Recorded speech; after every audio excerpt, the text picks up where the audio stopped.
Welcome to NR news. Andhra Pradesh కూటమి అఖండ విజయం సాధించిన సందర్భంగా కాకినాడ నుంచి తిరుమల తిరుపతి వరకు సైకిల్ యాత్ర 8 రోజుల యాత్ర చేపట్టడం జరిగింది.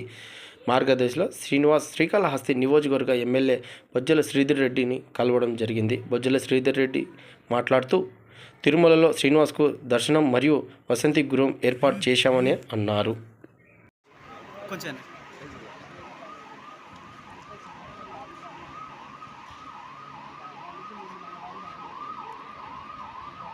శ్రీనివాస్ గారు కాకినాడ నుంచి సైకిల్లో తిరుపతి వరకు మొక్కొని సైకిల్ తొక్కుండా రావడం జరిగింది. కాళహస్తి వరకు రావడం జరిగింది. కాళహస్తి జ్వరం వస్తే మేము కూడా టేకింగ్ కేర్ అవుతాం, ఇబ్బంది లేకుండా చూసుకుంటున్నాం. తర్వాత తిరుమలలో కూడా దర్శనాలు కూడా ఏర్పాటు చేస్తాం. వీళ్ళకి అన్ని దగ్గర చూసుకొని మంచి ఫుడ్ గిట్టు కూడా అంత ఏర్పాటు చేస్తాం.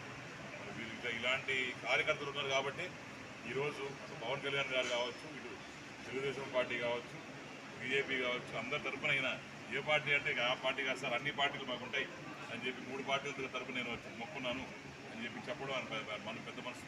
తప్పకుండా ఇలాంటి వాళ్ళు మేము సపోర్ట్ చేస్తాం. చాలా ఎటువంటి పనులు రాను